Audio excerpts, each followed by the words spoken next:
강하고 담대하라. 필리핀에 선교 갔을 때 일입니다. 파산이 일어난 피나투보 인근 지역으로 집회와 전도 여행을 떠났습니다. 파산재로 인해 먼지가 얼마나 나는지 벌써 오래전에 폭발한 지역인데도 그곳은 삭막하기가 이를 데 없었습니다. 파산재로 인해 많은 사람들이 호흡기 계통에 병을 가지고 있었으며 거의들 배가 빵빵한 것이 소화기에도 문제가 있었으며 또 병도 아닌 병을 치료만 받으면 그 즉시에서 나을 수 있는 아픔을 오랜 지병으로 갖고 있는 모습을 보면서 마음이 아팠습니다. 너무 가난해서 하루 세끼는 생각도 못 해보고 하루 한 끼로 생활을 한다는 그곳에서 오전 11시, 오후 4시 두 번의 집회를 하며 중간중간 쉬는 시간은 동네를 돌며 전도를 하였습니다. 둘째 날 오후 집회였습니다. 어디서 왔는지 마을 체육관 같은 것을 빌렸는데 그 큰 장소가 꽉 차게 사람이 모였습니다. 어린아이서부터 나이 든 어른들까지 그 동네 사람들은 다 모인 것 같았습니다.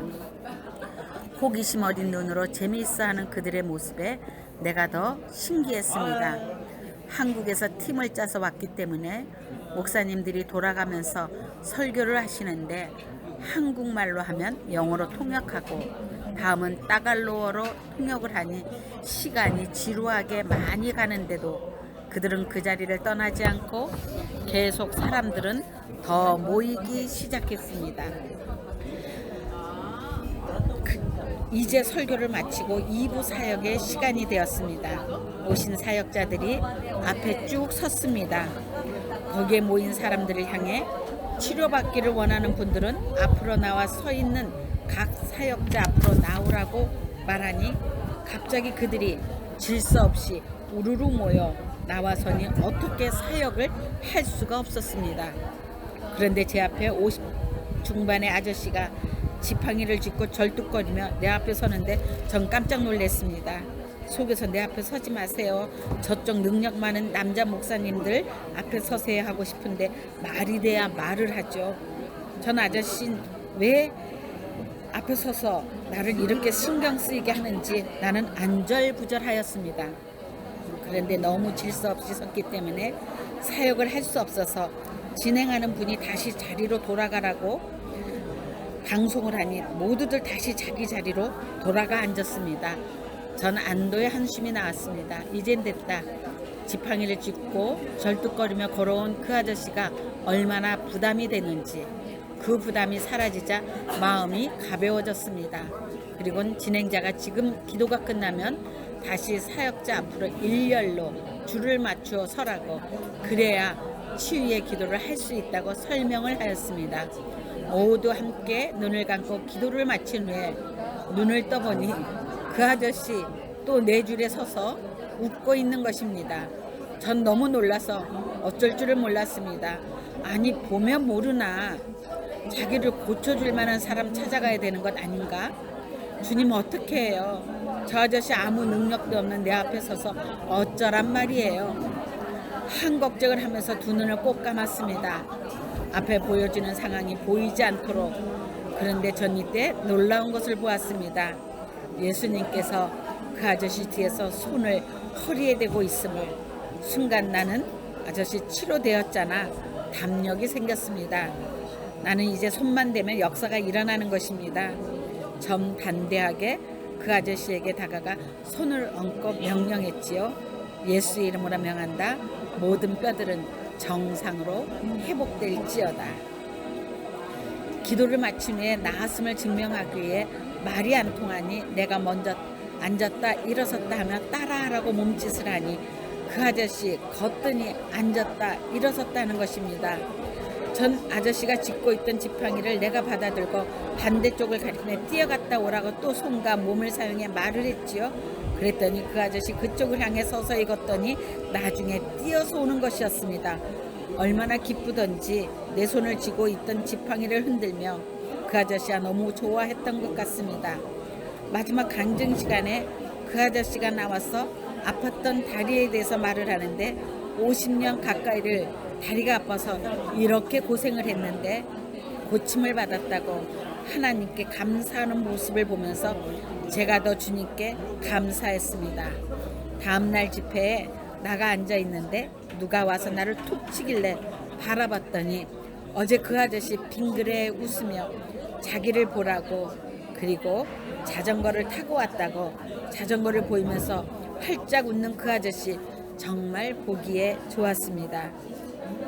내 눈을 열어 예수님께서 그 아저씨의 허리를 감싸고 있는 모습을 보았기에 나는 할 수 없었던 두려운 마음이 갑자기 담력 있게 손을 얹고 기도할 수 있는 나로 바뀔 수 있었습니다.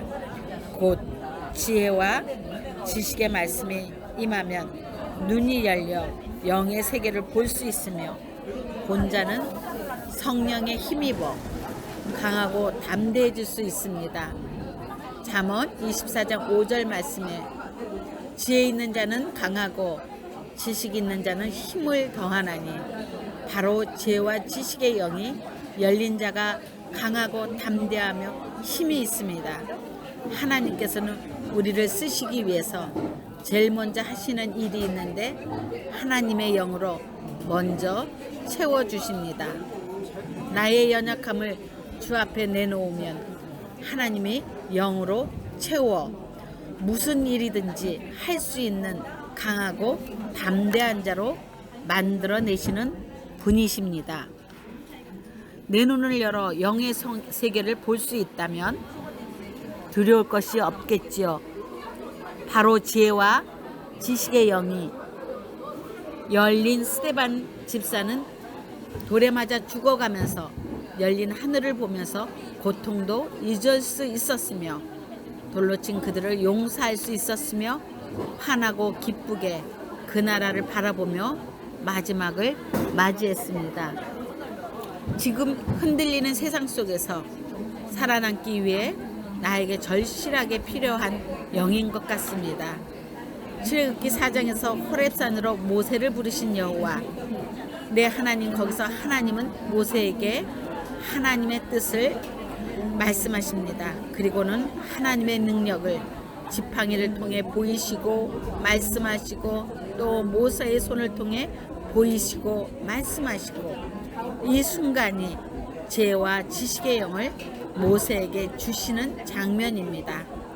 하나님의 능력을 눈으로 보며 하나님의 지식이 열리고, 그리고 하나님의 음성을 귀로 들으며 하나님의 지혜가 모세에게서 열립니다. 이럼에도 불구하고 입이 뻣뻣하다 두려움을 말하니 여호와 하나님께서는 모세의 입에 이제 가라, 내가 내 입과 함께 있어서 할 말을 가르치리라. 여호와 하나님께서 모세의 입과 함께 계시고 무슨 말을 할지를 가르쳐 주신답니다. 그래도 모세는 자기의 약함을 계속 말하니 형 아론을 붙여주시는 사랑의 하나님이십니다.